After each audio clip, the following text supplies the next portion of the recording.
they said if you had an hour to get out of your house with whatever you could carry out in an hour, you don't have to leave the house immediately because the flood's coming or the fire or whatever. What would you take and what would you leave behind? Welcome to the Tiny House Lifestyle Podcast, the show where you learn how to plan, build, and live the tiny lifestyle. I'm your host, Ethan Waldman, and this is episode 227 with Connie Ellefson. Today, we are talking clutter. Clutter is something that affects all of us, whether we live tiny now or we're hoping to live tiny in the future, or maybe we're never going to live tiny at all. Clutter is in all of our lives, and my guest, Connie Ellefson, thinks that clutter is tying up a huge amount of creativity and energy. In her new book, Clear the Space, Feel the Rush, Connie offers tons of different strategies for how you can start to declutter.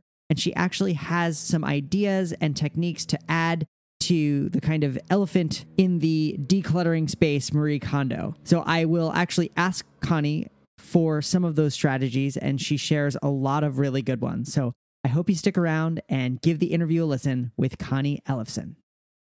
But before we get started, did you know that I personally send Tiny House newsletter every week on Tuesdays? It's called Tiny Tuesdays, and it's a weekly email with Tiny House news, interviews, photos, and resources. It's free to subscribe, and I even share sneak peeks of things that are coming up, ask for feedback about upcoming podcast guests, and more. It's really the best place to keep a pulse on what I'm doing in the tiny house space and also stay informed of what's going on in the tiny house movement. To sign up, go to thetinyhouse.net/newsletter, where you can sign up for the Tiny Tuesdays newsletter. And of course, you can unsubscribe at any time. I will never send you spam. And if you ever don't want to receive emails, it's easy to unsubscribe. So again, that's thetinyhouse.net/newsletter. Thanks, and I hope you enjoy next week's Tiny Tuesdays newsletter.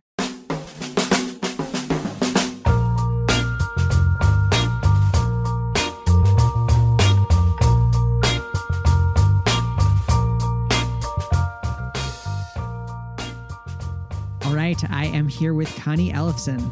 Connie is an engineer, author, and professional organizer working in the Denver metro area to help people release the incredible amount of creativity and energy tied up in unnecessary clutter. Whether physical, mental, or professional, clutter takes up space in our psyches and calendars that could be put to much more productive, creative, and fun use. Realizing the rush of delicious energy that comes from decluttering and organizing a space is the same rush we get from exercising or releasing emotional burdens. With Clear the Space, Feel the Rush, she's all about letting people know you can start anywhere on your decluttering journey. Connie, welcome to the show. Thank you, Ethan. Yeah, thanks for being here. I want to feel the rush. How does that work? Well, have you ever decluttered a closet or even your glove compartment in your car or any space at all? Absolutely. Yeah, I've definitely emptied out a drawer and gotten rid of some stuff and put it all back in. Well, did you notice how good it felt once you got done with that? And every time you looked at it for a while So good. until you Well, messed it yes, up again? exactly. But I guess it's also, there's the really hard part when you get to something that you're like, I know I shouldn't keep this, but I want to keep it and I don't have room for it. So that's like the opposite of the rush. What do you call that feeling? That's the snag. Anyway, we all have that all the time. So the rush happens when you get it all done, and it makes it worth all the effort. Nice. But I realized just a few months ago, as I was finishing up the book, that basically the rush is endorphins. It's pleasure chemicals or pain relieving chemicals, similar to what would happen if you eat some spicy food and it's just the right amount of spice so it doesn't actually hurt, but it's a little bit challenging. Yep. Your brain thinks you're getting burned, so it sends out endorphins to relieve the pain. So that's the rush. It's endorphins. Got it. And I don't know how it magically transfers from swirling up all the stagnant energy of your stagnant stuff that turns into the rush in your body, but that's what it is in non-technical terms. But I realized that when you exercise, like for half an hour, go running or walking, you start to feel kind of exhilarated. And that's decluttering your body. And it's also the rush, that exhilarated feeling that you feel when you exercise for a bit. Nice. And then I realized when you have an emotional release, that the same thing happens. The most simple form is if you're super upset about something and then you just let yourself have a good cry, you always feel better after that. So it's the same thing. It's the endorphins again. And there's more about that I'll talk about a little bit later, but that's the rush basically. Nice, nice. And I guess I asked about the second part first, but the first part of the book title is Clear the Space. Right. Do you That's mean, a yeah, what do you phrase. mean by that? It's a phrase that appeared in my head in 2008 when I was trying to think of a name for my company.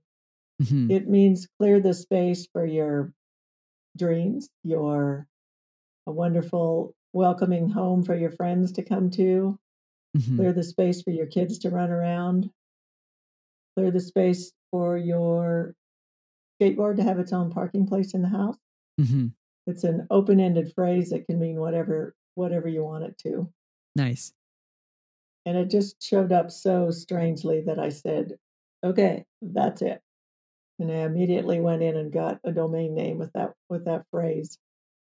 It's not quite the same as clear space or clear a space. It's just pretty open-ended. Clear the space, feel the rush. It has a good ring to it. Uh-huh. Yeah. So I want to kind of rewind a little bit and hear about why you got into kind of professional organizing or professional clutter reduction in the first place. Right. Well, I'm pretty sure that my childhood had something to do with it. You asked me about my 344 square foot trailer that I lived in the first 4 years of my life. Mm-hmm. My father worked for an oil company, and then so we would move every 6 months to a year. And it was sometimes even more often those first 5 or 6 years that we lived in it. Mm-hmm. My little sister came along when I was 3, so it was 4 of us. And that's just the way we did it. We moved in crews of people, like 20 families that would move from one place to the next. And it was obviously much easier to move a little trailer than pack up a house every single time. So lots of people did it that way. And Mm-hmm. I remember that it never felt that crowded. So I have to assume that we just didn't have that much stuff. Then I grew up still moving, but then with boxes. So I always had an eye to when the next move was, so that limited how many things I wanted to have. Mm-hmm. I was terrified to get more stuff because I didn't want the move to get dragged out. I went off to college with everything.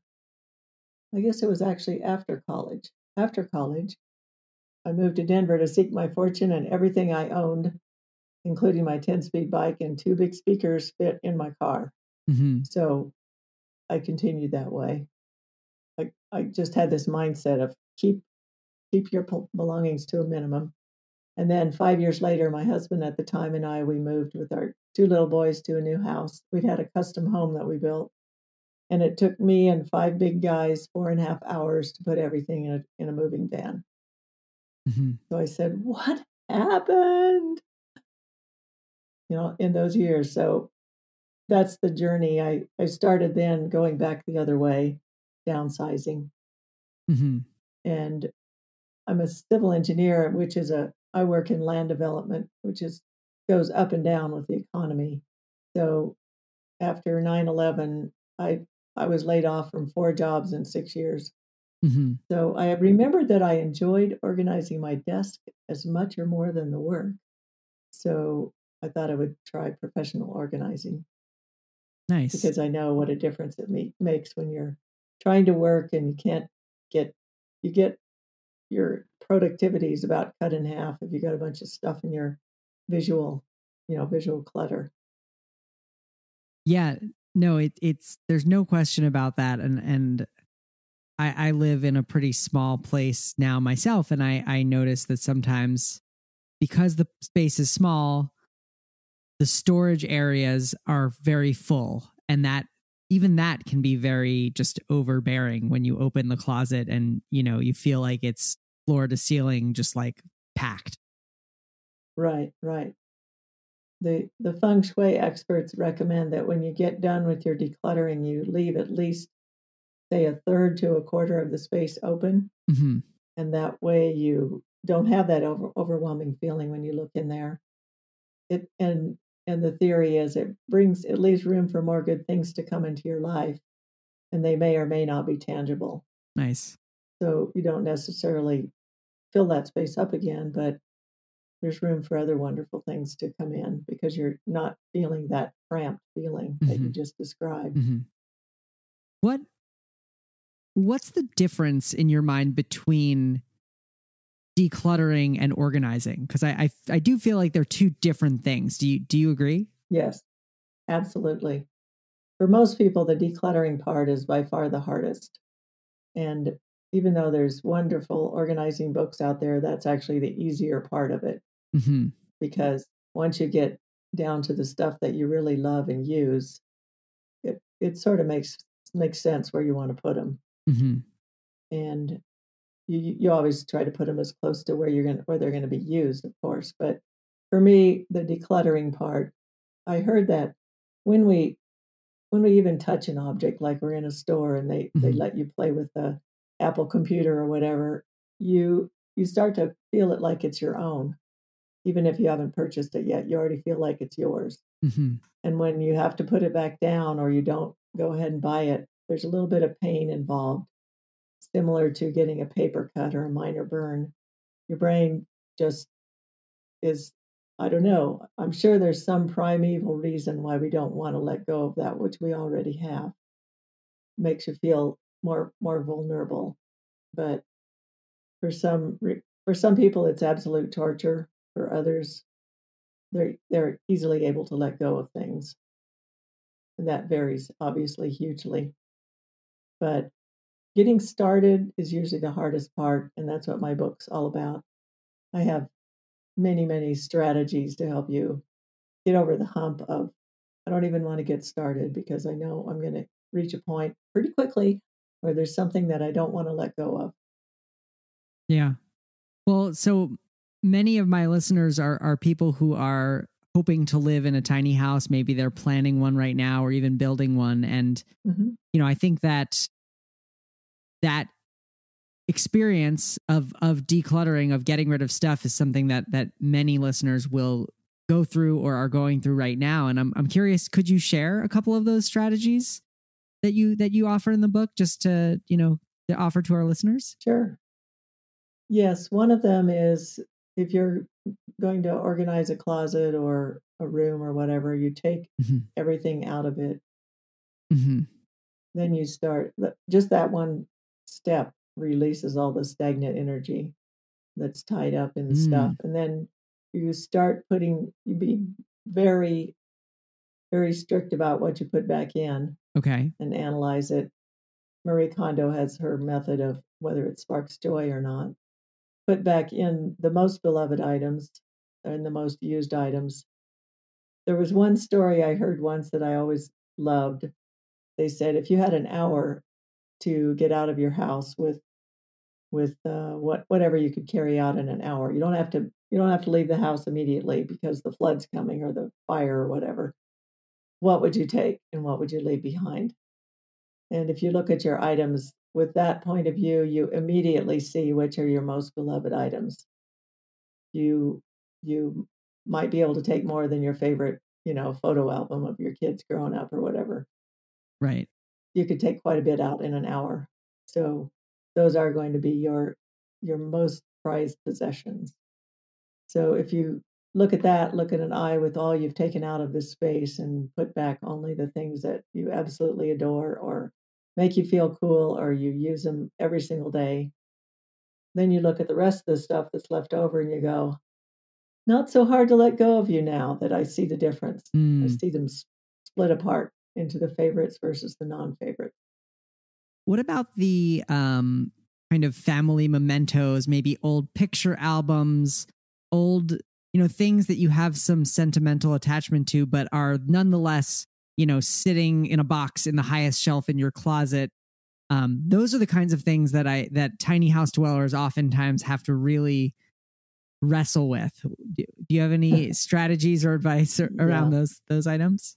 Yeah, those are the most difficult. And I used to do photo albums, but now I simply put all the photos in a box that's about the size of what the old VHS tape boxes in that you can buy them in any store that sells general items. It's a box a little bit bigger than a shoebox, so you can put several years worth of small photos in one little box. So I basically just try to downsize as much as I can. Okay. And start with the stuff that's the easiest. Again, it's the sort of thing that if you start pulling out all the pictures that are blurry or not very good or whatever, or if you have 100 photos of an event, like a trip, you can set them all out in front of you and say, I'm going to pick out the 10 best or the 20 favorites or whatever. So anything you can do to downsize helps get you going.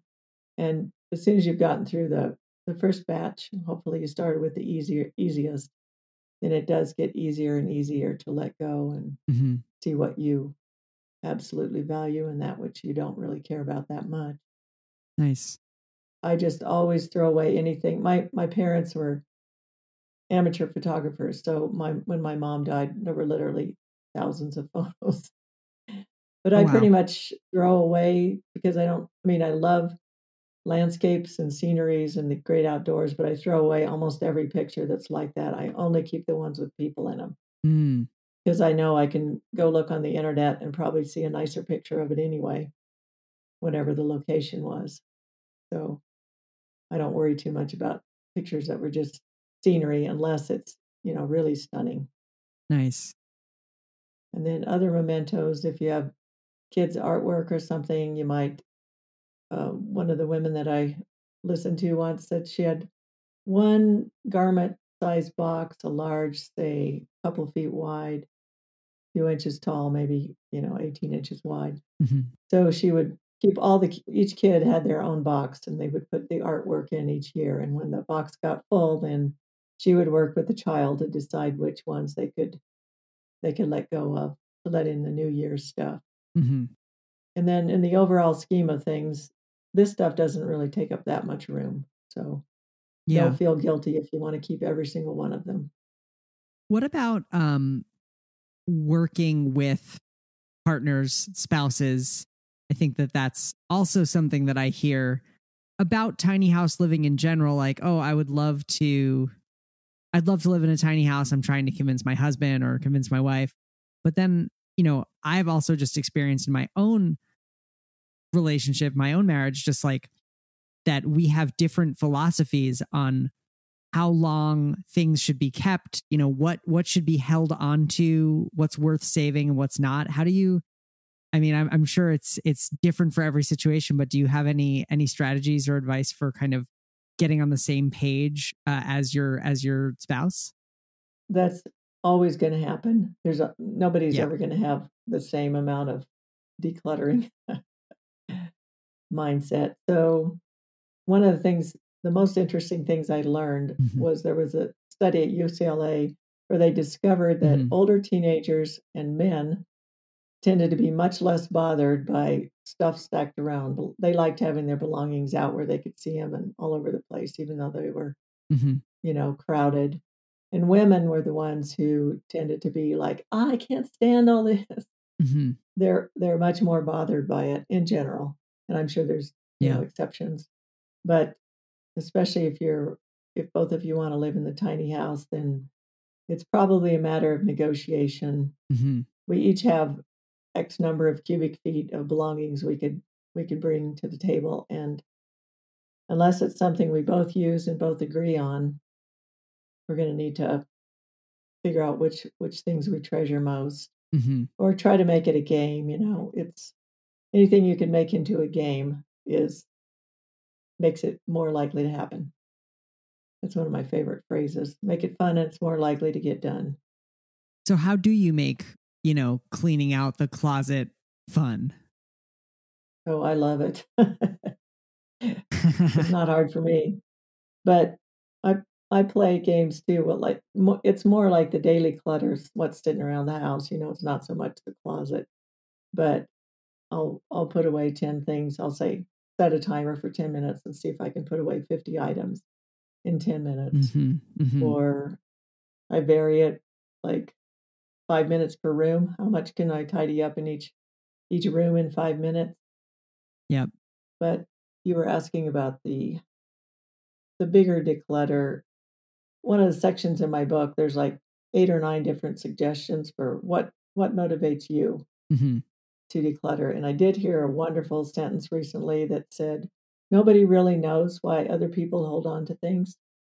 So I was glad that I had 9 or 10 different options. What inspires you? For example, if you're a super, super kind person, you're just so kind, you can think about how whatever it is you're letting go of can go to someone else that would love it to pieces, and you're not even paying any attention to it anymore. So there's lots of different tricks in the book about what inspires you. One of my favorite authors, she wrote a book called What the Soul Wants for Christmas. And basically, overall, it's a book about decluttering the habits or traditions that we have around holidays. It's also about life, but the stuff that you just keep doing it over and over because that's what you've always done. But maybe nobody in the family really enjoys it anymore. And she had one chapter about too much stuff, and this line was completely galvanizing to me. She talked about getting help from a friend or a professional organizer. She said, that stuff isn't going to move itself. The time is ticking away. Your life is being hampered by inanimate objects. And I thought, wow, if that was ever a line to motivate me, I'm not going to let my life be run by inanimate objects. I like that. So you have to find whatever inspires you and maybe make yourself a big sign, scribble it up with a big black marker and set it up in front of you. Keep reminding you. So I think Marie Kondo's book and subsequent TV show really brought the idea of decluttering into the mainstream. I'm curious what led you to write your book, and why did you decide to kind of write another book on organizing in this space that seems like it's gotten more crowded over the last few years? Yeah, for sure. Well, I noticed that lots of times I'd read a new organizing book and I'd get all excited about the method and I would follow it for whatever days, weeks, whatever. And then I would just stop at the 90% mark. I wouldn't go all the way to completion. Or maybe once in a while I would get the whole house organized and then within 2 months it would be a mess again. So I'm like, there's something else going on. It's not just about the stuff. It's not just about having the perfect way to do it. There's emotional clutter. There's mental and emotional stuff that's holding you back from completing the task. And then it was just a hop and a skip to think that if you're tired all the time because you're not eating very well or you're not getting enough exercise, that could also hold you back. So I decided to write a book that covers each of those 3 main topics so someone could start somewhere else. For most people, it's the emotional clutter that keeps them from finishing the job. Something in your past or whatever holds you back and it's usually pretty subconscious. You don't even realize what it is. I mean, I kind of realized because my background was pretty obvious that I grew up with very little things. And I grew up with the horror of having too many things. But somehow that switched along the way to something a lot more lackadaisical. But yeah, there was something that made me feel like if I just finish the root of all fear is death. I'll die if I finish this up. There was something that would hold me back. Wow. So doing some of the strategies in that chapter of the book can help you get to the bottom of it or help you get past basically just take some action, even though you are feeling this thing. Interesting. Whatever it is. Is there anything that's good about clutter? Yes. You saw that section, huh? Yeah. Okay, when getting rid of clutter or keeping your house 100% clutter-free all the time becomes the main goal of the home, then you're squelching a lot of people's creativity and initiative to explore new things, especially if there's kids around or even a spouse or whatever or a housemate. You can really stifle a lot of people's creativity if that's the number one goal in your housekeeping. The other times the clutter is good is if you're just in the middle of an amazing creative project and you don't even see it because you're so focused on it. And then when you get it done, of course, that's the time to go ahead and tidy up. When I was working on my engineering, which I'm still doing, the best part of the whole project was getting it done, throwing away papers I hadn't used or recycling them and putting the files away and clearing off my desk again. That was the best part of the job for me. I love that stuff. But sometimes in the middle, I was just tunnel vision to get it done. And it was fun because it didn't matter. My number one tip in the whole book is first declutter the guilt. So if you're feeling guilty that, well, I'm 90% done with this project that I'm working on, but oh, look at the house, what a wreck it is. You're just wasting your time. So that's the first thing that I always tell people to declutter in any of the three areas, body, mind, or stuff. Get rid of the guilt first. I like that. Speaking of kind of guilt or just stuff that isn't necessarily like the stuff that you would take if your house was burning down. Right. One of the hardest things for me to let go of is stuff that I kind of might need in the future. And I find that sometimes the advice of like, oh, well, you can just buy it again if you need it is tricky, especially, given, my background and many people who are planning to live in a tiny home are doing it out of frugality or, wanting to have a lifestyle where they spend less money. So this idea of like, oh, I'll just buy it again in the future, is less appealing. How do you advise people kind of evaluate that stuff that they're holding on to that they kind of might need in the future? Yeah, that's one of the most difficult ones to get over because none of us is free from the Depression era frugality when that your grandparents or great grandparents might have experienced, where you had the feeling for 5 years there where you might never be able to get it again, no matter what. Yeah. It just looked hopeless. So that's when we can be kind to ourselves again about, I'm thinking you can look towards the kind of things that you want to do in the future, and whatever this item is really going to support that, or if it's just a handy thing that you think you might use, but the reality is maybe you won't. So again, I think it's a matter of thinking about the other people that could be using it. I'm really big on energy conservation.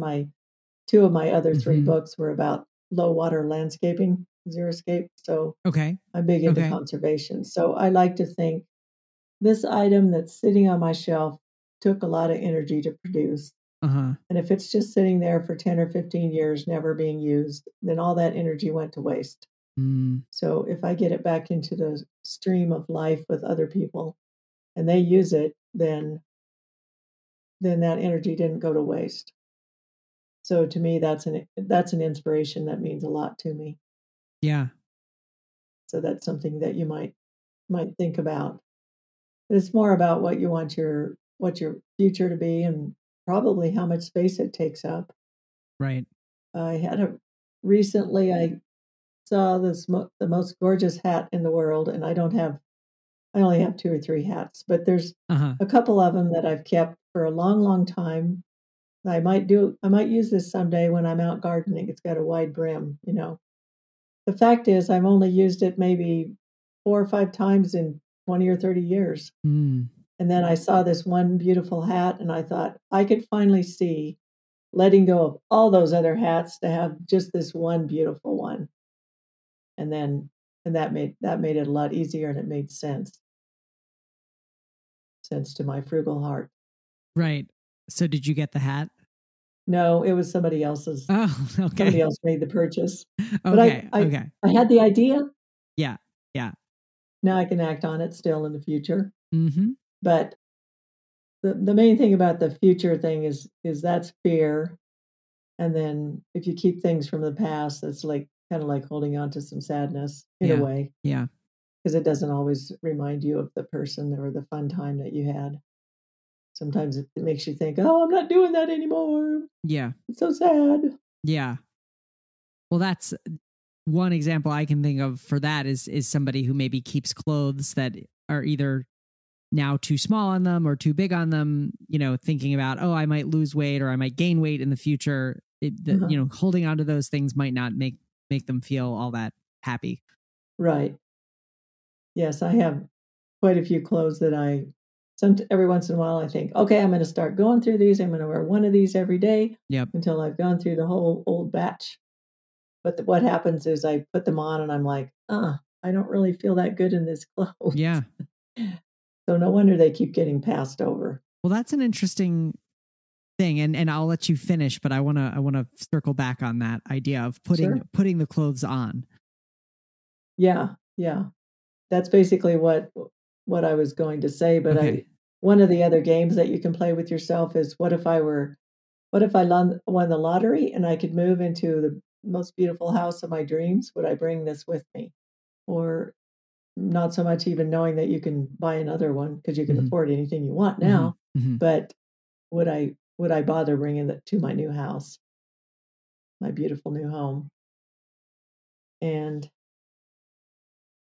go ahead. I can't remember what I was going to say. That's okay. I apologize for interrupting your thought there. I guess that's okay. I definitely can identify, and I've seen people really struggle with clothing in particular, and I've never heard the advice to actually put the thing on and to see how you feel wearing it. Because I feel like that kind of, you get out of your head thinking about, maybe when you bought the garment or who gave it to you or how expensive it was. And it's just on your body. And you're like, how do I feel wearing this thing? Right. Yeah, that will really tell the story of whether it's worth keeping for you or giving to someone else. Yeah. To hopefully enjoy. Some of my favorite clothes are ones I bought at a thrift store. So I'm glad those other people passed them along. Yeah. Yeah. So a little comment from a listener just from Sherry says, COVID gave me the excuse to finally get rid of all the business clothes that I always hated anyway, but I felt like I should have them. I donated them all. That's awesome. Nice. Yeah. That's outstanding. And I'm sure you made somebody else very happy who needed business suits. That's right. Exactly. Yeah. Yeah, you get to the point, it's just as you get older, you realize what things really matter to you and which ones don't. The thing that for me is I have a bunch of different colored t-shirts that are all one color, and there's like 7 or 8 of them, and they all have a spot on them because I've had them a long time, dropped a piece of food or whatever, and I couldn't get the stain out. So maybe I'll wear them under another shirt, but that's kind of like, but then I want to go put something bright on and, it's got a stain on it. And then I recently realized I learned about the term upcycle, which I didn't really know what it meant, but I also I'm kind of a nonconformist and I haven't sewn. I like to sew. I haven't done any of that for a really long time, years. But all of a sudden I thought, hey, I could take these t-shirts, which are all kind of raggedy looking, but I love their logo, and I could sew them onto the spots on my other shirt. And I could create some crazy new clothing, so I could exercise my artistic longing to get something like that done, have something that nobody else in the world has. So that'll make me unique and take up half the space because I'm combining 2 garments. Yeah, that's That's cool. Win-win-win. And have you started doing it?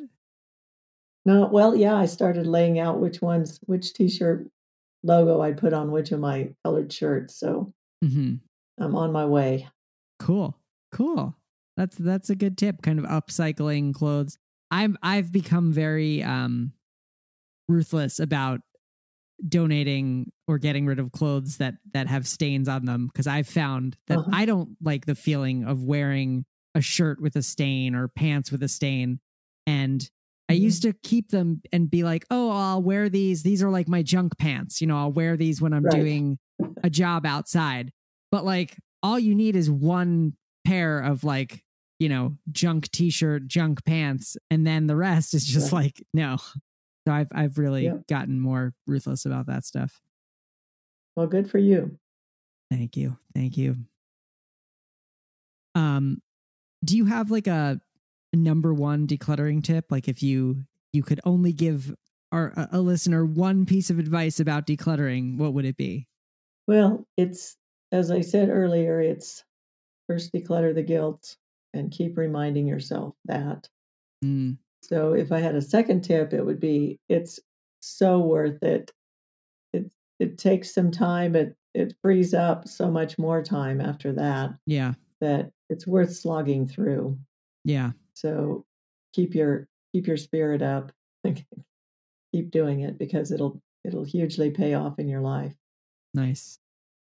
That's actually kind of reminds me of a question. It's been a little while since I've read Marie Kondo's book, but I remember that she kind of advocates for doing either an entire room at a time or like an entire category at a time. Like get all of your clothes or get all of this.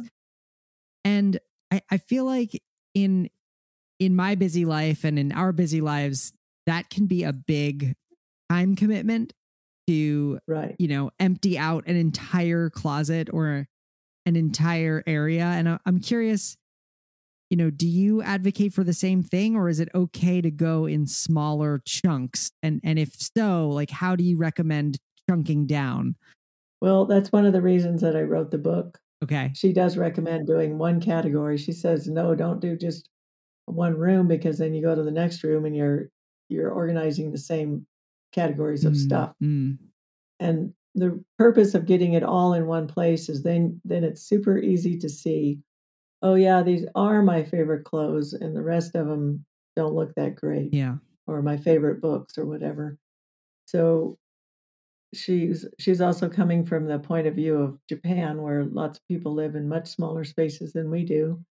So they probably have less stuff. So it's maybe not as overwhelming to do one category from your whole house. And like she says, just have one of each item, like one tape dispenser or whatever. And I'm like, well, I have a small house, but it's got lots of rooms, so I don't really want to. I don't want to have to go all the way down whatever when I need the tape dispenser right this second.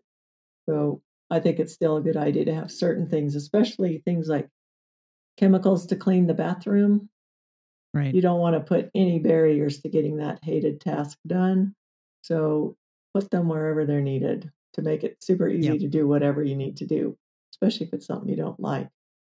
But she just has a different point of view. And then as I love some of her ideas. Like I fold my clothes.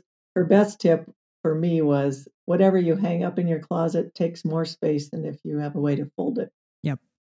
On a shelf or in a box or something. So I recently took all my trousers and folded them into my workout pants and my regular ones, and I folded them the Marie Kondo way in little boxes on a shelf, and I took what was on the shelf and put it up above where I'd stored all these clothing, and it looks a lot better, and it's more concise and just tidier, as she likes to say.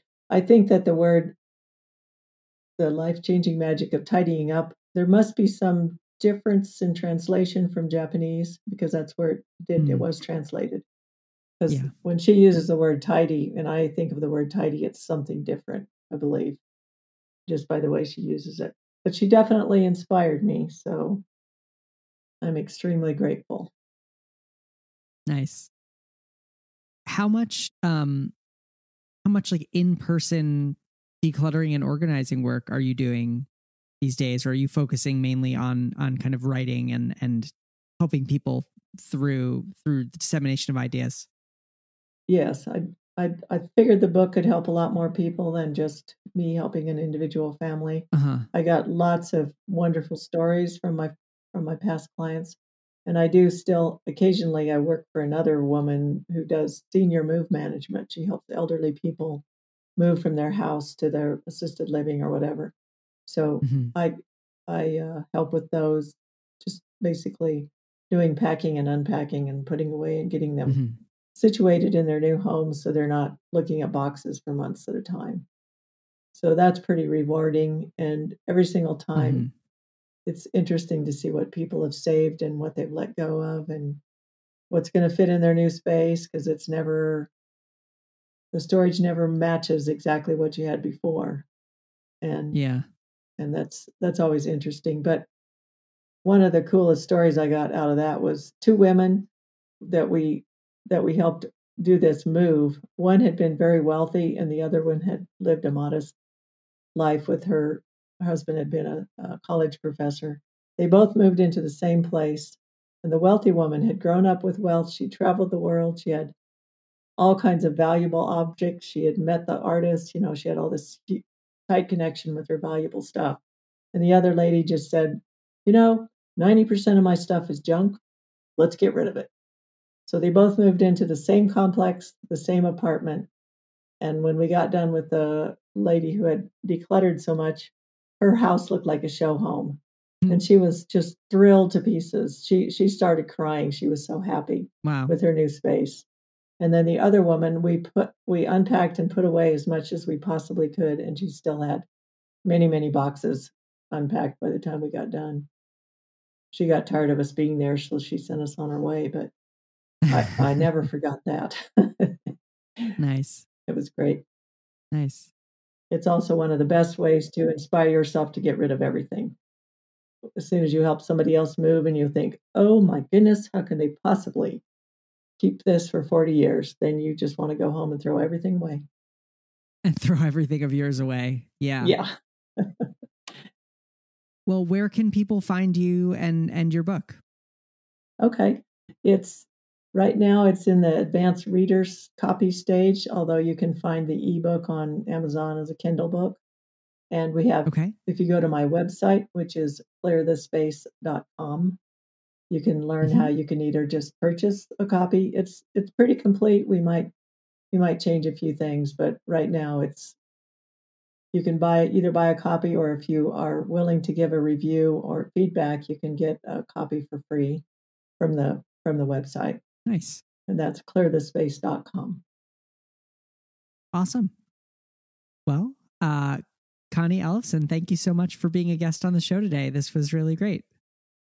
Yeah, thank you. Thank you, Ethan. It was awesome. Thank you so much to Connie Ellefson for being a guest on the show today. You can find the show notes, including a complete transcript and links to Connie's website and book over at thetinyhouse.net/227. Again, that's thetinyhouse.net/227. Also, don't forget to check out the Tiny Tuesdays newsletter over at thetinyhouse.net/newsletter. Again, that's thetinyhouse.net/newsletter. Well, that's all for this week. I'm your host, Ethan Waldman, and I'll be back next week with another episode of the Tiny House Lifestyle Podcast.